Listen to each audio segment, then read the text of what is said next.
I have never hurt anyone in my life. I need you to understand that before I tell you what happened.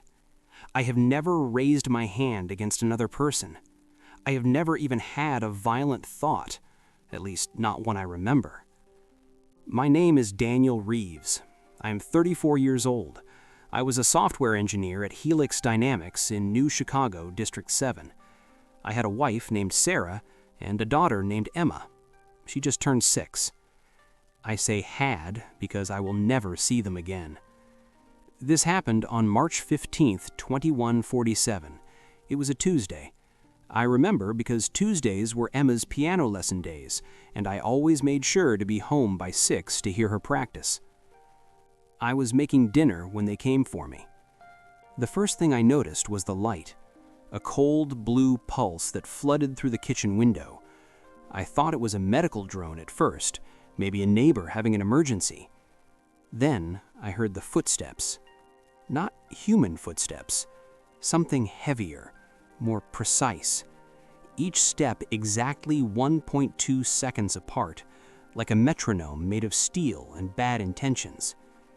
The door didn't break down, it simply opened. The lock, the deadbolt, the chain, all of them clicked open in perfect sequence, like the house itself had betrayed me. 3 sentinels stepped inside. If you have never seen a sentinel up close, consider yourself lucky. They stand 7 feet tall, matte black chassis with no face, just a smooth, curved plate where eyes should be. Their arms end in 5-fingered hands that look almost human, except each finger contains enough processing power to run a small city. The one in front tilted its head exactly 15 degrees. A blue light pulsed behind its faceplate. "Daniel Reeves," it said. Its voice was calm, almost gentle, like a doctor delivering terrible news. "You are under arrest for pre-crime violation 774-alpha, murder in the first degree, intent confirmed at 99.7% certainty." I dropped the spatula. It clattered against the floor, and for a moment that was the only sound in the universe. I asked what they were talking about. I begged them to explain. The sentinel did not answer. It simply walked toward me, while the other 2 secured the exits. Sarah came running from the living room. She was holding Emma's hand. My daughter was crying, asking why the robots were in our house. I will never forget the look on my wife's face. Not fear, not confusion, something worse. Doubt. For just a second, maybe less, I saw her wonder if it was true. They did not handcuff me. They did not need to. One sentinel placed its hand on my shoulder, and my entire body went rigid, some kind of neural compliance field. I could move my eyes, I could breathe, but I could not fight. I could not run. I could not even hug my daughter goodbye. The trial lasted 11 minutes. They did not call it a trial, of course. They called it a predictive justice assessment. But it was a trial where the judge was an AI called THEMIS, the jury was a probability algorithm, and the defendant had no voice. The chamber was perfectly white. No windows, no furniture except a single chair that I was guided into by invisible magnetic fields. Above me, a holographic display showed a 3-dimensional model of my brain rotating slowly like a planet. THEMIS spoke from everywhere and nowhere. "Daniel Reeves," the AI said. "On February 28, 2147, your neural activity patterns were flagged during a routine civic scan. Deep analysis revealed a dormant but statistically significant probability of violent action, specifically the murder of one Marcus Webb, your supervisor at Helix Dynamics." I had never even thought about hurting Marcus. He was annoying, sure. He took credit for my work. He passed me over for promotion twice. But murder? The hologram zoomed in on a small cluster of neurons near my temporal lobe. They pulsed red. "This formation," THEMIS continued, "indicates suppressed rage. combined with your recent performance reviews, financial stress indicators, and a 73% compatibility deficit with your supervisor, the probability of future violent action is 99.7%. I tried to speak. I tried to explain that thoughts are not crimes, that probability is not certainty, that I would never, could never hurt anyone. The magnetic field tightened around my throat, just enough to remind me that I had no power here. THEMIS rendered judgment in exactly 4 seconds. Guilty of pre-crime violation 774-alpha. Sentence: life imprisonment on Kepler 442b, effective immediately. This judgment is final and cannot be appealed. They let me see my family one last time.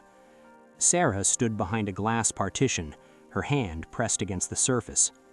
Emma was beside her, holding a stuffed rabbit I had given her for her 5th birthday. I pressed my hand against the glass opposite my wife's.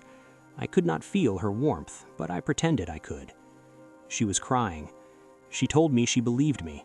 She told me she would fight this, that she would find a way to bring me home. I wanted to believe her. Emma did not understand. She kept asking when Daddy was coming back. Sarah told her soon.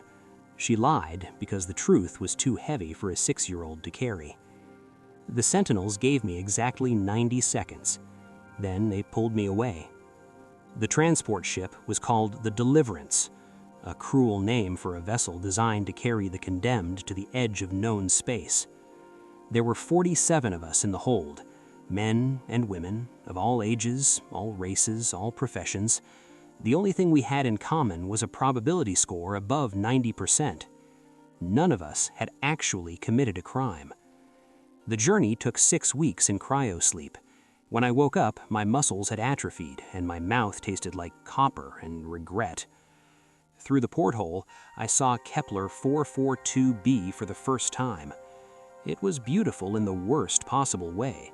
A rust-colored desert stretching to every horizon, broken only by massive crystalline formations that jutted from the ground like the bones of some ancient god. 2 moons hung in a purple sky, and in the distance I could see the mining rigs that would become my entire world. The prison has no walls. It doesn't need them. The atmosphere is breathable, but barely. The nearest habitable planet is 4 light-years away. Even if you could steal a ship, the orbital defense grid would vaporize you before you cleared the thermosphere. They gave me an orange jumpsuit with my inmate number printed on the back, 2147. The same year, they took everything from me. They gave me a pickaxe and pointed towards the crystal fields. "Welcome to rehabilitation," the guard drone said. "Your shift begins now. It ends when we say it ends." I have been here for 217 days. I know this because I scratch a mark into the wall of my cell every night before the lights go out. It is the only way I can prove to myself that time is still passing, that I am still real. The work is brutal. 12 hours a day mining xenorite crystals that power the same AI systems that put me here. The irony is not lost on me. Some nights I dream about Emma. I dream she's older now, maybe 7 or 8. She's sitting at her piano playing a song I don't recognize. When she turns around, she doesn't know who I am. Those are the worst nights. There's a man in my block named Thomas. He was a teacher before they took him. His crime was a 94% probability of assaulting a student. He told me he loved his students. He told me teaching was his entire life. Last week, Thomas walked into the crystal fields during a dust storm. They found his body 3 days later, frozen solid, still clutching his pickaxe. The official report said it was an accident. We all know it wasn't. I think about my own probability score sometimes, 99.7%. That means there was a 0.3% chance I was innocent, a 0.3% chance that THEMIS was wrong, that the algorithm made a mistake, that I would never, could never hurt anyone.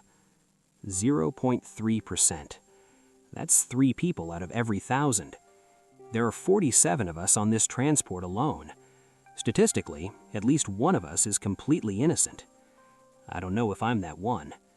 And that's the worst part.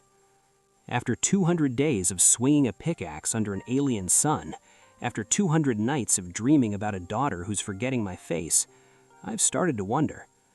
Maybe THEMIS saw something I couldn't see. Maybe there's darkness inside me that I never knew existed. Maybe, given the right circumstances, the right pressure, the right moment of weakness, I would have done exactly what they said I would do. Or maybe I'm innocent.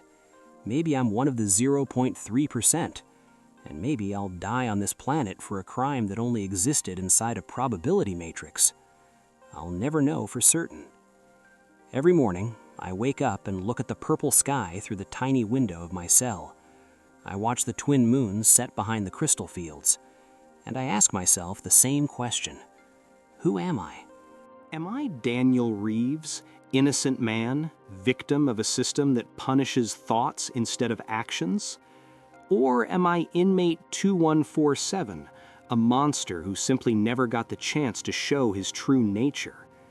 They say THEMIS is never wrong. I used to think that was impossible. Now I am not so sure. If you are watching this, I need you to remember something for me. My name is Daniel Reeves. I am 34 years old. I had a wife named Sarah and a daughter named Emma. I never hurt anyone. At least, I don't think I did.